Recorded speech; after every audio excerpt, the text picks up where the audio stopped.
Okay, Psalm 55.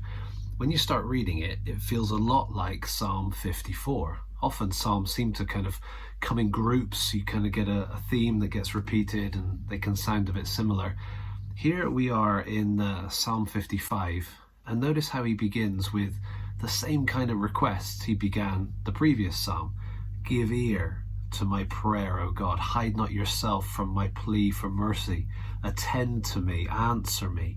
I am restless in my complaint, and I moan because of the noise of the enemy, because of the oppression of the wicked. For they drop trouble upon me, and in anger they bear a grudge against me. My heart is in anguish within me. The terrors of death have fallen upon me. So obviously he's in a very difficult situation. The writer here, David, is crying out to God and asking God to hear his prayer. Now, the thing I want us to notice is that as you read on through this, you could accidentally read it as if it's the same as Psalm 54. There are enemies, he's threatened, end of story. But actually there's a specific issue that emerges here in this psalm. Down in verse 12, he says, "For it is not an enemy who taunts me, then I could bear it.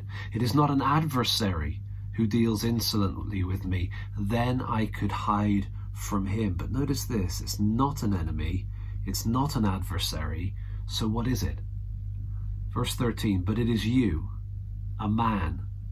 And then he gives some specifics. My equal, number one. My companion, my familiar friend.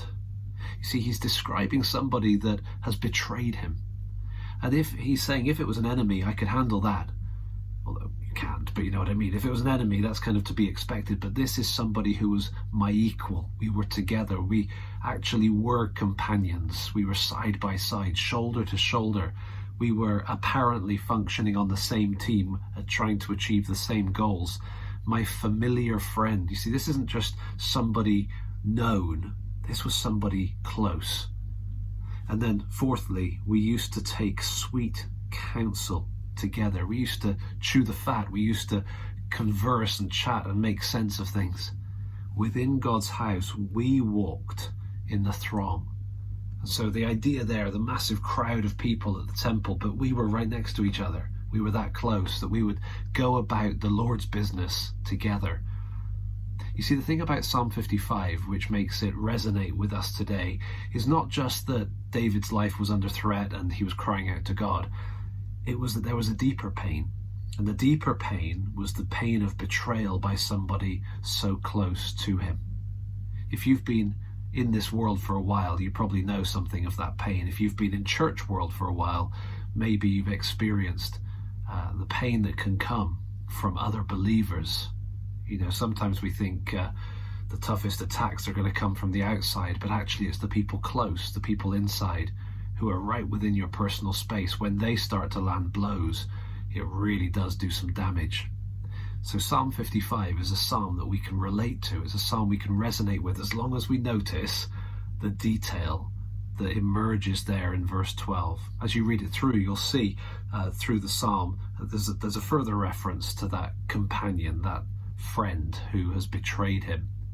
What I want you to see as well, of course, is that he continues to trust in God. Verse 16, "But I called to God." Then down in verse 22, he says, "Cast your burden on the Lord and he will sustain you." And then right at the end, "But I will trust in you." Even the most painful betrayal doesn't negate God's love for us. We can continue to trust him, and we must. He's the only one that ultimately we can trust. So take a look at Psalm 55. It's a little bit longer. Therefore, there will be more verses that can stand out, that you can share with others, that you can encourage others with, and you can invite others into this psalm. Maybe you know somebody who's feeling the pain of betrayal, and maybe Psalm 55 would be good to share with them. See you next time.